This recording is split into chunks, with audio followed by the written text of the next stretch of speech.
I can't believe we're actually going to be reviewing one of these. So, if you can believe it, this is a Nintendo Game & Watch Super Mario Bros. Edition. Now, this isn't actually mine. My partner got this as a Christmas gift and gladly let me use it to record this video. Now, you may remember a few videos ago, I made a video talking about how these things are kind of e-waste. So, I'm sure you're surprised as I am that I actually managed to get my hands on one. In today's video, we're going to actually be unboxing it, and in the future, I'm going to make a review of this thing. Hopefully in the near future, because I do need to give this thing back. But in today's video, we're just going to go ahead and take a look at the box and unbox it. So as you can see, very nice retro style box. Game & Watch Super Mario Bros. Colour screen. Indeed it is. And if we flip it over, you can see the games. Now this is one of my pain points with this device, as we'll probably talk more about in the full review. This handheld only comes with 3 games. Super Mario Bros., Super Mario Bros. 2. Now that is the Japanese Super Mario as opposed to the American and European one. If you ask me, the Japanese one is much better. It's a lot harder though. You've also got Ball, which is the old Game & Watch game, which makes sense since this thing is a Game & Watch handheld. And we also have Time, because this thing is kind of a bit of a desk clock if you're willing to prop it up on something. Now, as I said, this is the Super Mario Bros. one. You can see the Super Mario Bros. Here. There is a Zelda edition of this, which I complained about, but this is the older one, which means this video probably won't get as many views. If we open it up, you can see we've got this rather nice cover with all the Mario stuff on it, and here you've got a very Game & Watch looking box. If we flip it over, same thing. That wasn't a thing on this. But as you can see, this is very retro looking, which I think is quite cool. If we open this up, you can see we have a USB-C cable first. Put that to the side, assuming that everyone doesn't already have a million of those, but at least it's good that it comes with it. Tell you what it doesn't come with though. It doesn't come with a power brick. Now I know that everyone has power bricks, but come on Nintendo, did you really need to save the pennies? Include a power brick. I don't think the Zelda one comes with a power brick either, which is quite annoying.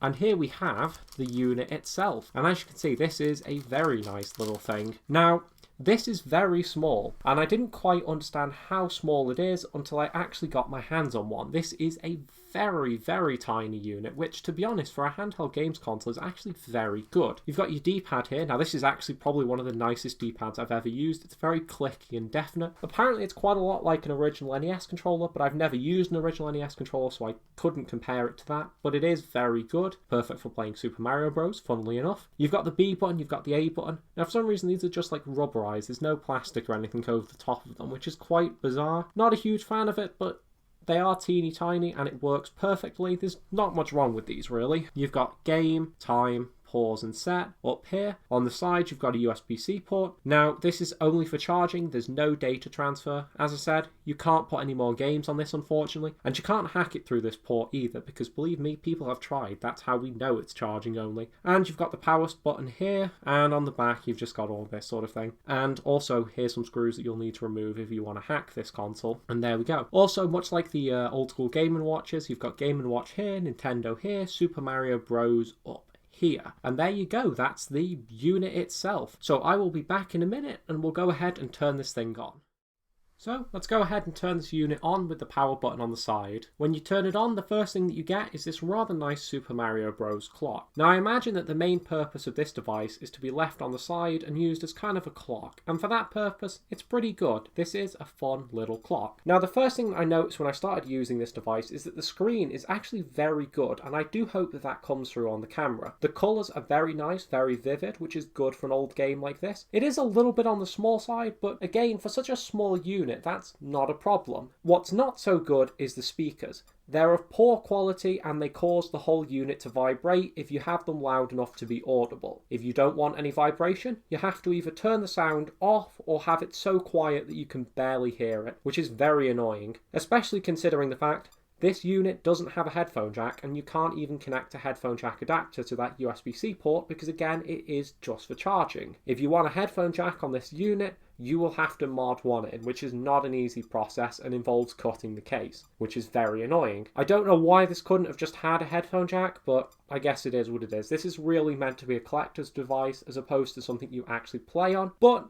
I've got to say, The vibrating isn't that annoying, and it certainly doesn't impact your playing this device, but the lack of a headphone jack certainly is annoying, and it means you probably won't be playing this on the go, which is annoying because this is a very small unit and something you would probably want to take on the go. But with that said, let's take a look at what games you get. So to play some games, you press the game button and it'll give you your list. You've got Super Mario Bros, Super Mario Bros 2 and Ball. You've also got your battery and what time it is. Pretty nice little menu, pretty minimalist, which I like. So let's go ahead and take a look at Ball first. You've got Game A and Game B. Pretty much the difference is the amount of balls. As you can see here, Game A you get 2 balls, Game B you get 3 balls. Now, this is a version of the old Game & Watch ball game, which makes sense considering the fact that this is a Game & Watch handheld. And I guess you could have some fun with this, but it's certainly a very primitive game, but hey, it's here, it's pretty fun, and it seems to work fairly well. Next, let's take a look at Super Mario Bros, since I think this is really what most people are getting this handheld for. As you can see, Super Mario Bros, your high score is saved, which is good. And if we hit one player, you can see that it plays absolutely fine, and these controls are quite good for playing the game. It's also worth mentioning that this handheld does save your progress through a stage, which is pretty good. There's no save states or anything, but you can certainly put this down and come back to it later, which is good for a handheld like this. You've also got Super Mario Bros 2, which as previously mentioned is the Japanese Super Mario Bros 2, as there was a different one released in the USA and the rest of the world. As you can see, very similar to the original Super Mario Bros, but it plays absolutely fine here, and this may actually be one of the first times this game has been officially released. I'm not quite sure. But if you want to play these two games on this handheld, you certainly can do it. And as you can see, I just died. And if you want,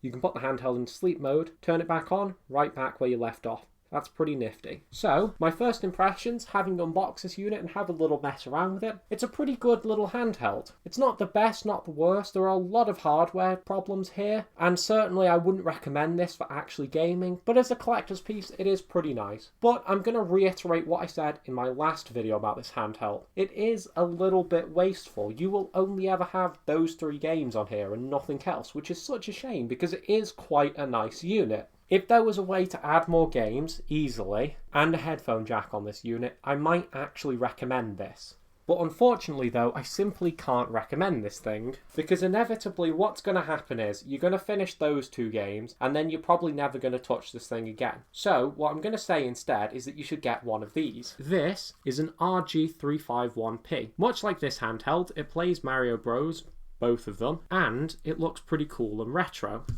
This one looks like a Game Boy Advance, I think. It's a little bit bigger, it's a fair bit more expensive, but let me tell you, you are going to get a lot more playtime out of this than that. Also, it has a headphone jack. You can play pretty much whatever game you want right the way up to the Dreamcast on this thing, whereas this thing will only ever play 2 games. Now, if this thing is a bit expensive for you and you want something the price of this handheld, there are definitely options out there for you that might not necessarily go up to the Dreamcast, but they're definitely there. So I've got to say, I can't really recommend this thing, unfortunately. I would still recommend that you get one of these retro handhelds. But if you want more information about this device, I will be making a full review of it very soon. Hopefully very, very soon, because I do need to return this device to my partner. I don't want to steal it for too long. But with that said, I will see you in my full review of this device. I thank you for watching this unboxing, and I will see you in the next video. Thanks for watching.